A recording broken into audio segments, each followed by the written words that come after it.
இந்த வீடியோல சிறுநீரக கற்கள் அப்படின்ற மிக மிக முக்கியமான இன்னைக்கு இந்தியால அதிகரிச்சுட்டு வரக்கூடிய உடல் உபாதைகள்ல மிக முக்கியமான இடத்துல இருக்கிறது அப்படின்னு சொல்லி டேஞ்சர் சிக்னல் கொடுக்கக்கூடிய ஒரு விஷயமா இன்னைக்கு அதிகரிச்சுக்கிட்டே வருது. அந்த சிறுநீரக கற்கள் அதை கரைப்பதற்கு எலுமிச்சை பழம் பயன்படுகிறதா, அதை பத்தி அறிவியல் என்ன சொல்லுது, ஆராய்ச்சியாளர்கள் என்ன சொல்றாங்கன்றத பத்தி தான் இந்த வீடியோல பார்க்க போறோம். இதை பத்தி நம்ம முழுமையா தெரிஞ்சுக்கணும் அப்படின்னாக்கா அதை பத்தின சில விஷயங்களை நம்ம மேலோட்டமாவது தெரிஞ்சிக்க வேண்டியது ரொம்ப அவசியம் அப்படின்னு நம்ம நினைக்கிறோம். இது ஏன் நம்ம வீடியோல எல்லாத்துலயுமே எல்லா விஷயங்களையும் விரிவா ஒரு லாங்கர் வீடியோ, பெரிய வீடியோவா போடுறோம்னா சைக்கலாஜிக்கலா சில விஷயங்கள் நம்ம மூளையில பதிவாகணும். ஒரு நல்ல டாக்டர் கிட்ட போறோம்னா ஒரு உடல் உபாதை பிரச்சனைக்கு அவர்கிட்ட போயிட்டு அவர் காப்பாத்திட்டு வாருன்ற நம்பிக்கை நமக்கு பாதி உடலை குணப்படுத்தினா அவர் கொடுக்கிற மருந்து மாத்திரைகள் நம்ம உடலுக்குள்ள வீரியமா செயல்படும். நம்ம உடலை முதல்ல மருத்துவத்துக்கு, அது இயற்கை மருத்துவமா இருந்தாலும் சரி, டாக்டர்கள் கொடுக்கக்கூடிய அந்த மருத்துவமா இருந்தாலும் சரி, இவை ஏற்றுக்கொள்ளக்கூடிய பக்குவத்துல நம்ம உடலை வைத்துக் கொள்ள வேண்டியது மிக மிக முக்கியம். அப்படின்ற நோக்கத்தின் அடிப்படையில் தான் நம்ம வீடியோ எல்லாத்தையுமே ஓரளவுக்கு டீட்டெயிலா சைக்கலாஜிக்கலா அந்த ஒரு விஷயம் உங்க மூளையில பதிவாகிற மாதிரியான ஒரு செயல் நடக்கணுன்றதுக்காக தான் அது கொஞ்சம் விரிவா நம்ம எல்லா விஷயத்தையுமே பேசணும். அந்த அடிப்படையில் இப்ப டாக்டர்களே கூட சில உடல் உபாதைகளுக்கு அவங்களால முடிஞ்ச அளவுக்கு ட்ரீட்மெண்ட் கொடுத்து முடியலன்னா அவங்க பிளசிபோ அப்படின்ற ஒரு விஷயம், இது மருத்துவத்துறையில அனுமதிக்கப்பட்ட ஒண்ணா இருக்கு. அது என்னன்னா சக்கரை மாத்திரை மாதிரி கொடுத்துட்டு இப்போ நான் கொடுத்துருக்கிற மருந்து மாத்திரை இதுதான் அதிகபட்சமா இதனால குணமாகாத இந்த உடல் உபாதைன்றதே இல்லவே இல்லை, அதை நான் கொடுத்துருக்கிறேன் அப்படின்ற மாதிரியான ஒரு விஷயத்த சொல்லி ஒரு நம்பிக்கை ஏற்படுத்தி சாதாரண மாத்திரைகளை கொடுத்துப்பாங்க. அதன் மூலமாக நம்ம உடல் என்னன்னா ஆட்டோமேட்டிக்கா அதுக்கு ப்ரிப்பேர்ட் ஆகி அதை கியூர் பண்றதுக்கான விஷயம் வந்துருச்சுன்ற நம்பிக்கை ஏற்படுத்துவதன் மூலமா உடல் தன்னை தானே சரி பண்ணி கொள்ளும். அதுக்கு பேர் தான் பிளசிபோ எஃபெக்ட் அப்படின்னு சொல்லுவாங்க. அதையே நம்ம வேறு ஒரு விதத்துல சைக்கலாஜிக்கலா நம்ம செய்யறோம், நம்ம உடலை நம்ம தயார்படுத்திக்கிறோம். அந்த விதத்துல இன்னைக்கு சிறுநீரக ஆரோக்கியம்ன்றதுக்குள்ள வெறும் சிறுநீரக கற்கள், அந்த சிறுநீரக கற்களை எலுமிச்சை பழம் எந்த அளவுக்கு அது பயன்படுமா பயன்படாதா அப்படின்ற விஷயத்த சுருக்கி நம்ம பார்க்க போறோம். ஏன்னா இந்த சிறுநீரகம் அப்படின்னு எடுத்துக்கிட்டாலே அது ஒரு பெரிய டாபிக் ஆயிடும். அதுக்குள்ள இந்த கற்கள் அப்படின்னு எடுத்துக்கிட்டா அதுவும் ஒரு பெரிய டாபிக் ஆயிடும். இதெல்லாம் சின்ன சின்ன வீடியோவா நிறைய நம்ம பார்க்க போறோம். சிறுநீரகத்தை பத்தின முழுமையா நீங்க தெரிஞ்சுக்கிங்க. அடிப்படை விஷயத்த டாக்டர்கள் தான் சொல்லணும்ன்ற அவசியம் இல்லை. நம்ம முதல்ல தெரிந்து கொள்வது நம்ம உடலை அதுக்கு ஏத்த மாதிரி நம்ம தயார்படுத்திக் கொள்ள பயன்படும் அப்படின்ற நோக்கத்துல நீங்க கண்டிப்பா இந்த மாதிரியான வீடியோக்களை முழுமையா பார்க்கறது உங்களுக்கு மிக மிக அவசியம் அப்படின்றத நான் வலியுறுத்தி சொல்லிக்கிறேன். சரி, இப்போ எலுமிச்சை பழமா இருக்கட்டும் இல்ல வேறு ஏதோ ஒரு விஷயம், இந்த சிறுநீரக கற்கள் அப்படின்றதுக்கு பயன்படுமா அப்படின்னா அதை மூணா நான் பிரிக்கிறேன். எப்படின்னு கேட்டீங்கன்னா, ஒண்ணு இன்ஹிபிட், அதாவது கற்கள் உருவாவதை தடுக்குமா அப்படின்னு ஒண்ணு. அப்புறம் உருவான கற்களை அது கரைக்குமா, கல் உருவாயிடுச்சு அப்ப அதை கரைச்சு அது அந்த சிறுநீரகம் யூரின் வழியா சிறுநீர் வழியா அது வெளியேற்றப்படுமா, அதுக்கு பயன்படுமா. மூணாவது, இந்த கற்கள் எல்லாமே ஸ்டிக்கி, அதாவது பிச்சு பிச்சுன்னு ஒட்டும் தன்மை உள்ளதா இருக்கும். அப்ப அந்த ஒட்டும் தன்மையை முதல்ல நீக்கணும். இது ஒட்டும் தன்மை உள்ளதுனாலதான் இது சிறுநீரகத்திலயோ அது வர்ற பாதையிலயோ அது போய் ஒட்டிக்கிட்டு அது மேலும் மேலும் பெருசா வளரும் போது என்ன வெளியே வர முடியாத இருக்கும் போதுதான் நமக்கு அந்த பிரச்சனைகள் வருது. அப்ப அதனோட ஸ்டிக்கினஸ், அந்த ஒட்டும் தன்மையை எடுத்துட்டாலே சின்னதா இருக்கும் போதே அந்த கல்லு வெளியே வந்துடும். அப்போ பாதி வேலை அங்கேயே முடிஞ்சிடும். கரைப்பதற்கு உண்டான வேலை இல்லாமல் சிறிய கற்கள் உருவாகும் போதே வெளியே வந்துடும். கொஞ்சம் பெரிய கற்களா வரும்போது அது கரைப்பதற்கு உண்டான வேலையை அது எப்படி செய்யும் அப்படின்றத பத்தி நம்ம டெஸ்ட் பண்ணோம். மூணாவது, கற்களே உருவாகாத மாதிரி அது தடுக்குமா அப்படின்ற இந்த மூணு. இப்ப இந்த மூணு இல்லாத இது மூணையும் செய்யுதுன்னு வச்சுக்குவோம்.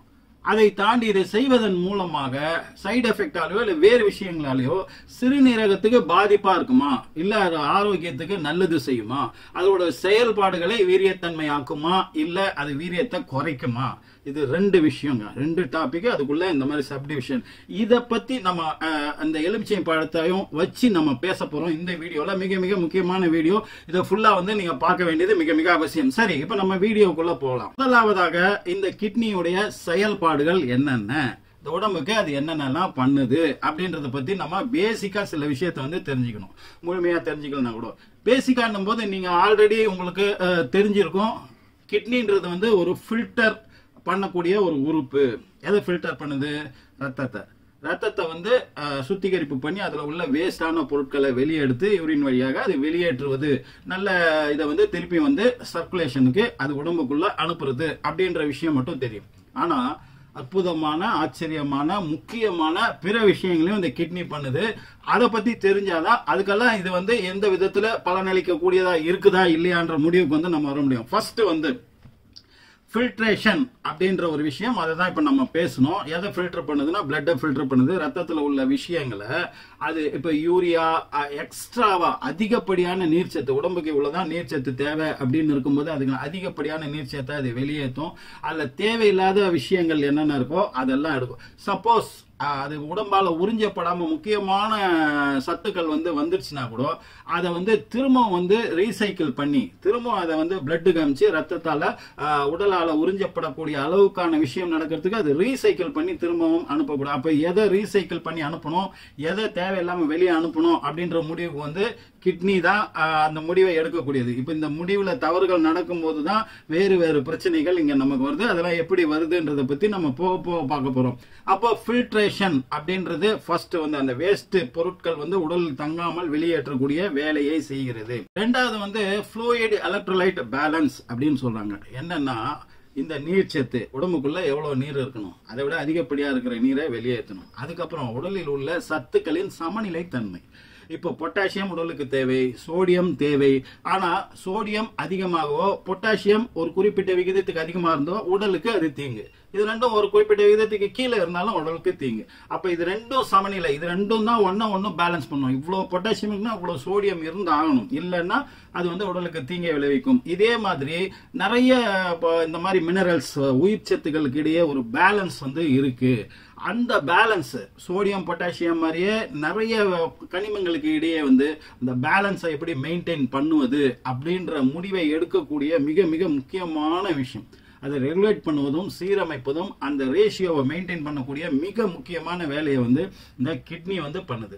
அடுத்தது வந்து பிபி ரெகுலேஷன் அப்படின்றாங்க. பிபி ரெகுலேஷன் பிபினா பிளட் பிரஷர், ரத்த ஓட்டம், அதோடைய ரத்த அழுத்தம், எவ்வளவு அழுத்தத்துல எவ்வளவு ரத்தம் எவ்வளவு தூரம் எவ்வளவு பிரஷர்ல உடல் பூரா சென்று அடையணும் அப்படின்னு ஒரு கணக்கு ஒண்ணு இருக்கு.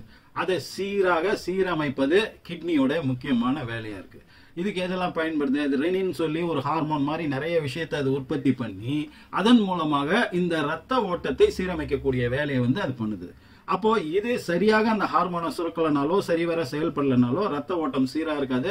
அங்க ரத்த அழுத்தம் வந்து உங்களுக்கு உயர்வு தாழ்வா ஒரு சீரான விஷயமா இருக்காது. அதன் மூலம் உடல் உபாதைகள் உங்களுக்கு வரும். இல்ல பிளட் பிரஷர் உங்களுக்கு கண்ட்ரோல்ல இல்லைனாலும் அது வந்து கிட்னியை வந்து இங்க பாதிக்கும். அப்போ ஒண்ணுக்கு ஒண்ணு அது லூப் மாதிரி, இதனால அது அதனால அது அப்படி. அதுக்கு அடுத்தது வந்து ஆர்பிசி அப்படின்னு சொல்லக்கூடிய ரத்த சிகப்பணுக்களை உருவாக்குறதுல மிக முக்கிய பங்கு வந்து இந்த கிட்னிக்கு இருக்குங்க. இது வந்து இன்னொரு ஹார்மோன் வந்து உற்பத்தி பண்ணுது. நிறைய ஹார்மோன்களை கிட்னி வந்து உற்பத்தி பண்ணுகிறது. அதுல எரித்ரோபொய்டின் அப்படின்ற ஒரு ஹார்மோன் நம்ம எலும்பு மஜ்ஜை இருக்கு இல்லையா, அதை ஆக்டிவேட் பண்ணி அதை வீரியமாக்கி அதன் மூலமாக இந்த ரத்த சிகப்பணுக்களை அதிகமா உருவாக்குறதுக்கு அது தூண்டி வைக்கக்கூடிய ஒரு காரணியா அங்க வந்து அமையுது. அப்போ கிட்னி செயல்பாடு சரியா இருந்தாதான் உங்க ரத்தத்துல சிகப்பணுக்கள் உற்பத்தி அதிகமா இருக்கும். சிகப்பணுக்கள் எவ்வளவு முக்கியம்ன்றது நம்ம யாரும் சொல்லி தெரிய வேண்டிய அவசியம் இல்லை. அங்க அது பாதிப்பு இருந்ததுன்னா அதனால வரக்கூடிய உடல் உபாதைகள், அப்ப அந்த உடல் உபாதைகள் வர்றதுனால கிட்னி பாதிக்கப்படும். அப்ப அந்த உடல் உபாதைகள் வரும்போது கிட்னியோட ஃபங்க்ஷனை வந்து டெஸ்ட் பண்ணுவாங்க. கிட்னி சரியா செயல்படுதான்னு. கிட்னி சரியா செயல்படலைன்னா அந்த பிரச்சனை வரும். அந்த பிரச்சனை வரனாலையும் கிட்னி இங்க பாதிக்கப்படும். சோ இது ரெண்டும் கூட ஒண்ணுக்கு ஒண்ணு கொடுத்து இது பண்ணுவது. அதுக்கு அடுத்தது வந்து போன், நம்மளுடைய எலும்பு மண்டலம். இது வந்து ஆரோக்கியமா இருக்கிறதுக்கு இதுக்கு என்ன பண்ணும், எலும்புகள் ஆரோக்கியமா இருக்கணும்னா அதுக்கு தேவை கால்சியம்.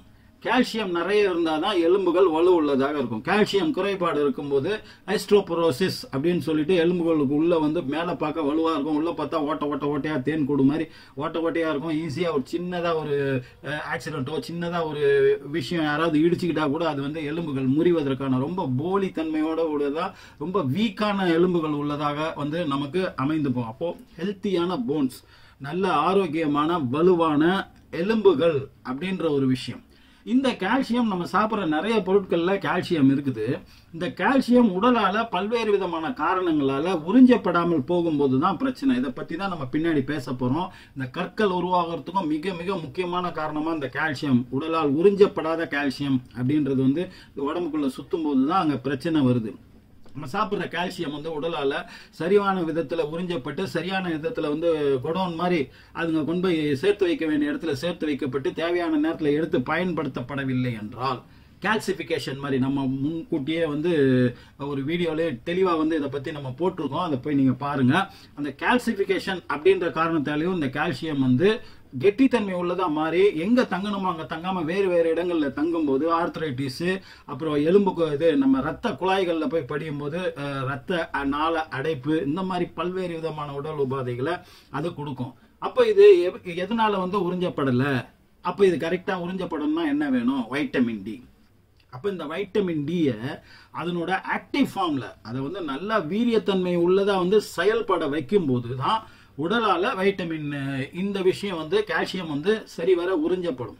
இந்த சரிவர உறிஞ்சப்படாமல் இருக்கும்போது இந்த கால்சியம் என்ன ஆகுதுன்றது தான் அடுத்து நம்ம பார்க்க போறோம். அப்ப இந்த வேலையை செய்வதும் அது ஃபைனலா வந்து என்னன்னா இந்த ஆசிட் பேஸ் பேலன்ஸ் அப்படின்னு சொல்றாங்க. அப்படின்னா உடலின் ரத்தம் உடலில் ஓடக்கூடிய அந்த ரத்தத்தில் வந்து காரத்தன்மை அதிகமா இருக்கா, அமிலத்தன்மை அதிகமா இருக்கா, ரெண்டுமே ஜாஸ்தியா இருக்கக்கூடாது. குறிப்பிட்ட விதத்துல பேலன்ஸ்டா இருக்கணும். அதுக்கு ஒரு குறியீடு இருக்கு, ஒரு எண்ணால சொல்லுவாங்க. அதை பத்தி நம்ம நிறைய வீடியோஸ்ல அதை பத்தி பேசிட்டோம்.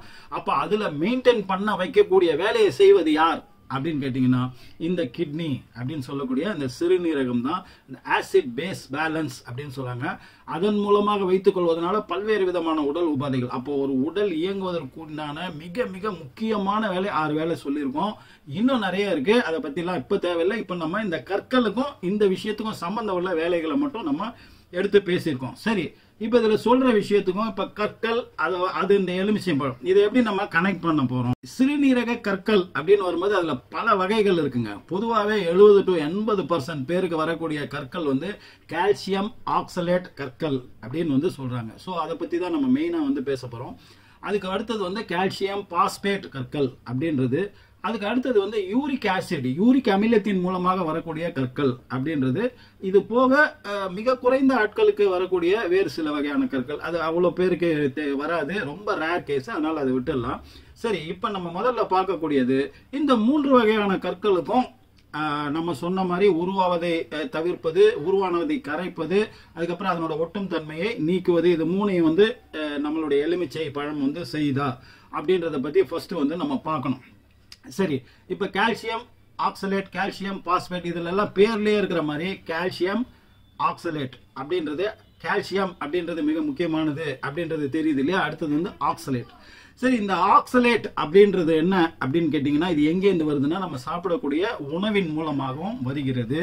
நம்மளுடைய உடம்பும் இந்த ஆக்சலேட்டை வெளிப்படுத்துகிறது. ரெண்டும் நடக்குதுங்க.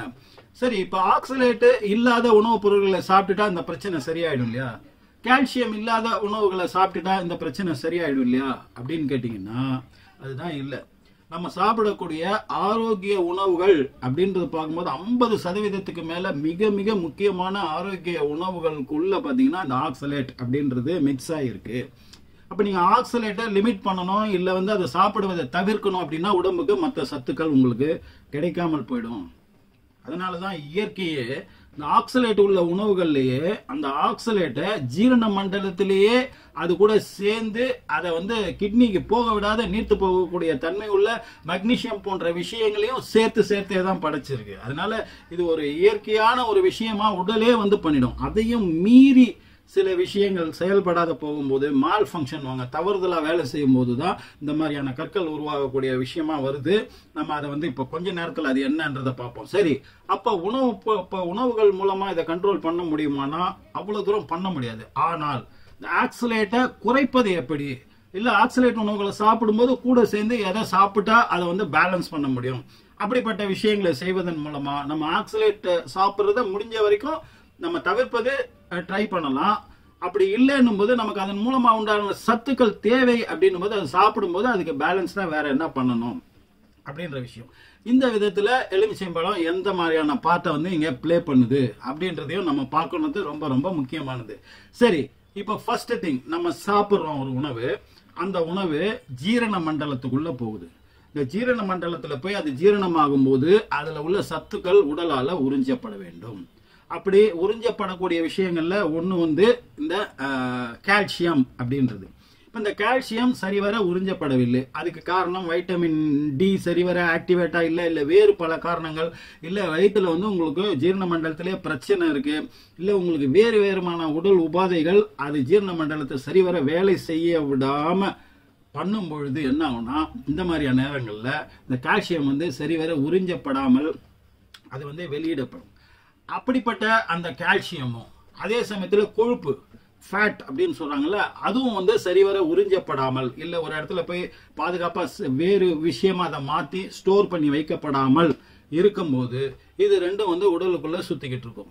இது ஒரு உடலின் ஒரு இடத்துல வந்து அங்க தங்கும் போது இந்த ஃபேட் அப்படின்றது கொழுப்புகளா மாறும்போது நாளடைவில் என்ன ஆகும், உணவுப் பொருளை வீட்டிலேயே அப்படியே குக் பண்ணிட்டு வச்சுட்டு இருந்தோம்னா கெட்டு போய் அது ஒரு மாதிரி இதாகி போகுது இல்லையா, அது மாதிரி இந்த கொழுப்புகள் உடலில் தங்க தங்க தங்க அது கெட்ட கொழுப்புகளாக மாறி அது வந்து பல்வேறு விதமான கெட்ட பாக்டீரியாக்களும் கெட்ட உயிரினங்களும் கெட்ட விஷயங்கள் நச்சுத்தன்மை உள்ள விஷயங்கள் எல்லாம் தங்கக்கூடிய ஒரு வீடாக மாறி அங்கேருந்து நிறைய விஷயங்கள் உருவாகி உடலுக்கு நிறைய உபாதைகளை கொடுக்குது. இது வயிற்றுல தொப்பை வடிவத்திலையும் இருக்கலாம், இல்லை வேறு வேறு இடங்கள்லையும் அது மாதிரி போய் ஒன்னா சேரும்போது அதுக்கேற்ற மாதிரியான உடல் உபாதைகளை கொடுக்கும். சரி, இப்போ நம்ம சிறுநீரக கற்களை பொறுத்தவரையும் பார்த்தீங்கன்னா இந்த கொழுப்பும் இந்த கால்சியமும் இணையும் போது உடலால் வெளியிடப்படுவது ஆக்சலேட்.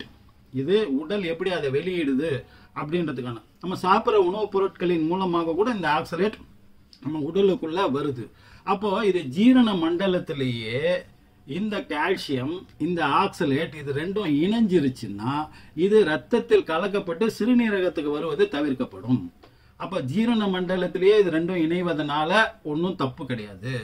ஆனால் இது அந்த இடத்துல இணையாமல் அந்த இடத்துல உடலால் வெளியிடப்படக்கூடிய இந்த ஆக்சலேட்னு சொன்னாலே அது உணவுப் பொருள் மூலமாக வரக்கூடிய ஆக்சலேட்டும் சரிவர உடலால் உறிஞ்சப்பட்டு இது ரெண்டும் பைண்ட் ஆகி நீர்த்து போக வச்சு உடலால் உறிஞ்சப்படாமல் திரும்பவும் பிளட்டில் சேர்ந்து ரீஅப்சார்ப் ஆகி திரும்பவும் உறிஞ்சப்பட்டு அது கிட்னிக்கு வரும்போது தான் உங்களுக்கு பிரச்சனை. அப்போ உங்களுக்கு யூரின்ல வந்து ஆக்சலேட்டும் கால்சியமும் மற்ற விஷயங்களும் அதிகமாக வெளியேறும். அதை டெஸ்ட் எடுக்கும்போது கண்டுபிடிக்கலாம். அப்போ இதெல்லாம் அங்கே யூரின் அந்த கிட்னிக்கு வரும்போது தான் அங்க வந்து இந்த கால்சியமும் ஆக்சலேட்டும் ஒன்னா சேரும்போது அது ரேசர் ஷார்ப் ஸ்டோன்ஸ் அப்படின்னு சொல்றாங்க. கிறிஸ்டல், ரேசர் ஷார்ப் கிறிஸ்டல், அதாவது ரேசர் மாதிரி ஒரு கத்தி மாதிரி ஷார்ப்பான வந்து அது ஒரு கல் மாதிரி இதுவாகி அந்த இடத்துல தான் அது உருவாகுது. இந்த கால்சியமும் இந்த ஆக்சலேட்டும் அந்த இடத்துல உருவாகும். அந்த இடத்துல இணையவே கூடாது. அது நம்மளுடைய ஜீரண மண்டலம் இறைப்பையில வந்து ஜீரண மண்டலம் வர்ற வரைக்கும் அது வந்து அந்த இடத்துல இணைய வேண்டும். அதுதான் இயற்கையினோட இது. அந்த இடத்துல இணையாம அது அங்கேருந்து தப்பிச்சு வந்து இங்க வந்து பண்ணும்போது அது கற்களாக மாறுகிறது. இது சிறுக சிறுக சேரும்போது இது பெரிய கற்களாக மாறும். சரி, அதே சமயத்துல நம்ம சாப்பிடக்கூடிய உணவுல சிட்ரேட் அப்படின்ற ஒரு விஷயம் இருந்ததுன்னு வச்சுங்க.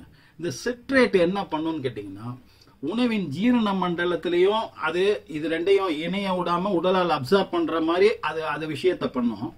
அது கிட்னிக்கு வரும்போது இந்த கால்சியத்தோட இந்த சிட்ரேட் இணைஞ்சு இந்த ஆக்சலேட்டும் கால்சியமும் இணைவதை தவிர்க்கும். இது ஒரு லவ் மாதிரி வச்சுக்கலாம், காதலர்கள் மாதிரி கால்சியமும் ஆக்சலேட்டும் கிட்னியில அது இணையும் போது அதுங்களுக்கு ரெண்டுக்கு இடையில போய் அந்த காதலை பிரிச்சு விட்டுட்டு இது போய் சேர்ந்துக்கும்.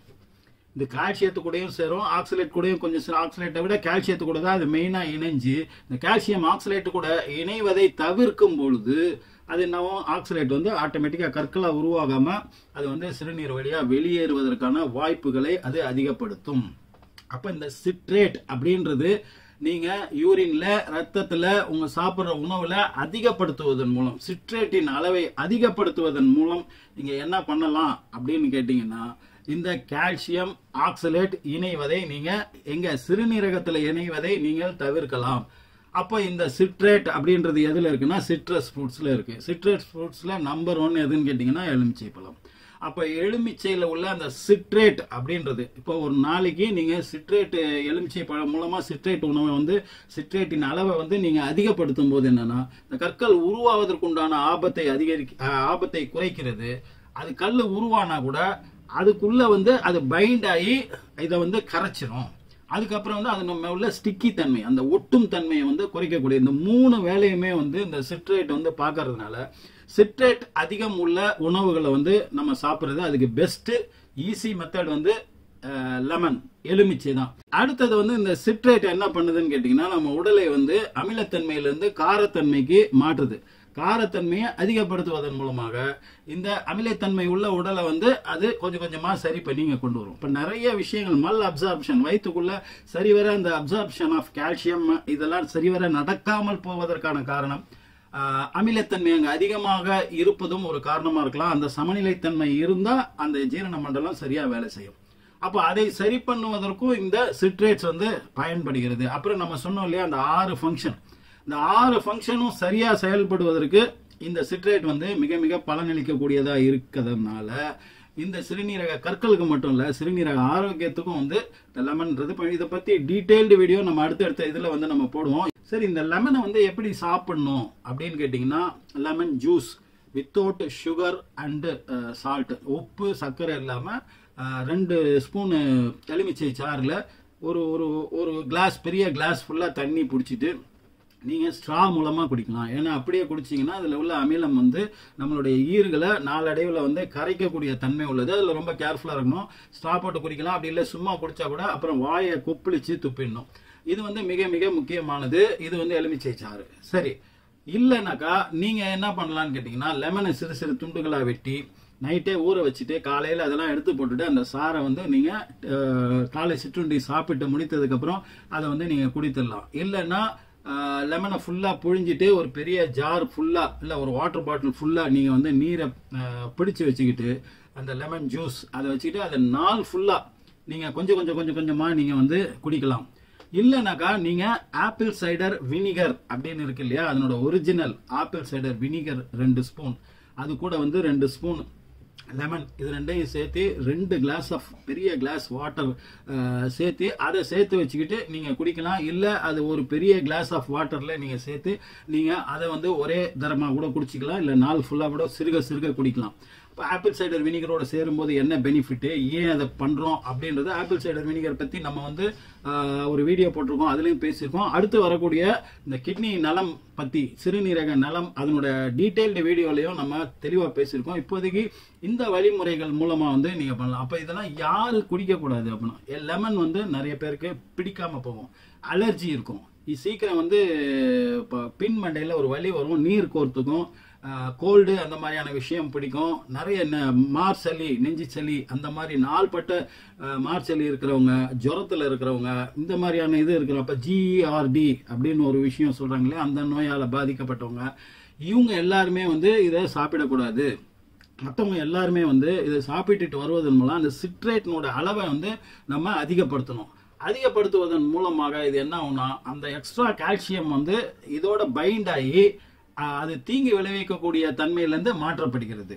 இப்போ ஆக்சலேட் அப்படின்ற ஒரு விஷயம் இருக்கு. அப்போ மக்னீசியம் அப்படின்றத நிறைய சாப்பிடும்போது, மக்னீசியம் அதிகம் உள்ள உணவுகளை சாப்பிடும்போது அது ஆக்சலேட் கூட இணைஞ்சு அது கால்சியமோட இணையாம அதுவும் பாதுகாத்து கொள்ளும். அந்த மாதிரியான விஷயம் அது நிறைய கீரை வகைகள்ல இருக்கு. சரி, இப்போ ஆக்சலேட் உள்ள உணவுகளை நம்ம சாப்பிட்றோம், அதை எப்படி பேலன்ஸ் பண்ண முடியும்? இப்போ பாதாம் அந்த மாதிரியான நட்ஸ் அண்ட் சீட்ஸ்ல வந்து நிறைய ஆக்சலேட்ஸ் இருக்குன்றாங்க. இப்போ பாதாமை நிறைய தண்ணியில் ரொம்ப நேரம் ஊற வச்சு அதை தோலை உரிச்சி எடுத்துட்டு சாப்பிடுவதன் மூலமா கால்சியம் இது ஆக்சலேட்டினோட அளவு வந்து கம்மி பண்ணப்படும், மற்ற சத்துக்கள் வந்து உடம்புக்கு கிடைக்கும். இப்போ பசலைக்கீரை மாதிரி இந்த ஸ்பினாச் இந்த மாதிரி கீரைகள்ல ஆக்சலேட்ஸ் அதிகமா இருக்கு, ஆனா அது உடலுக்கு நன்மை தரக்கூடியது, அது சாப்பிடாம இருக்க முடியாது அப்படின்னும் போது அதை சாப்பிட்டீங்கன்னா அது கூட பால் பொருட்கள், இந்த தயிர், சீஸு, இந்த மாதிரியான விஷயத்த அந்த உணவு சாப்பிடும்போது அது கூடவே சேர்த்து நம்ம சாப்பிடுறது நல்லது. இது என்னன்னு கேட்டீங்கன்னா கால்சியம் நிறைய பால் பொருட்கள் இருக்கு, கால்சியம் தானே இதுக்கு மெயின் காரணம். அப்ப அதை கம்மி பண்ணாம நீங்க அதை சாப்பிட சொல்றீங்கன்னா, டாக்டர் எரிக் பர்க் வந்து இந்த யோசனையை சொன்னவர் டாக்டர் எரிக் பர்க், உலக புகழ்பெற்ற டாக்டர். அவர் என்ன சொல்ல வராரு அப்படின்னு கேட்டீங்கன்னா, நம்மளுடைய ஜீரண மண்டலத்திலேயே இந்த ஆக்சலேட் உள்ள உணவுகளை சாப்பிடும்போது அந்த ஆக்சலேட்டுகளோட பைண்ட் ஆகக்கூடிய அளவுக்கு கால்சியத்தையும் நம்ம சேர்த்து சாப்பிடும்போது அது ஜீரண மண்டலத்திலே அது பைண்ட் ஆகி சிறுநீரகத்துக்கு அந்த ஆக்சலேட் வர விடாம பண்ணிடும் அப்படின்றது அவருடைய வாதம். அது நிறைய டாக்டர்ஸும் அதை அப்ரூவ் பண்றாங்க. அதை பத்தி ஆய்வுகளும் நிறைய நடந்து கொண்டிருக்கு. அப்ப நீங்க ஆக்சலேட் நிறைய சாப்பிடும்போது அதை நீர்த்து போக வைக்கக்கூடிய அளவுக்கான கால்சியத்தை நீங்க சாப்பிட வேண்டும். அப்ப ஜீரண மண்டலம் நீங்க ஆரோக்கியமா இருக்கக்கூடியவர்கள் தான் இந்த ரிஸ்க் எடுக்க முடியும். ஜீரண மண்டலத்தை ஆரோக்கியமாக வைத்துக் கொள்ள வேண்டியது கிட்னி நலத்துக்கு நல்லது. கிட்னி ஆரோக்கியமா வைத்துக் கொள்ள வேண்டியது நம்மளுடைய ஜீரண மண்டலத்துக்கு நல்லது. இது ப்ராப்ளம் ஆனா இங்க ரிஃப்ளெக்ட் ஆகும், இது ப்ராப்ளம் ஆனாலும் இங்க ரிஃப்ளெக்ட் ஆகும். இதெல்லாம் பத்தி ரொம்ப டீடைல்டான வீடியோ நம்ம அடுத்து போட போறோம். சரி சார், எங்களுக்கு எலுமிச்சை பழம் சுத்தமா ஒத்துக்காது, அதுல சிட்ரேட்ஸ் இருக்குது, அது கற்களை கரைக்கக்கூடியது அப்படின்றதெல்லாம் சொல்லிட்டீங்க.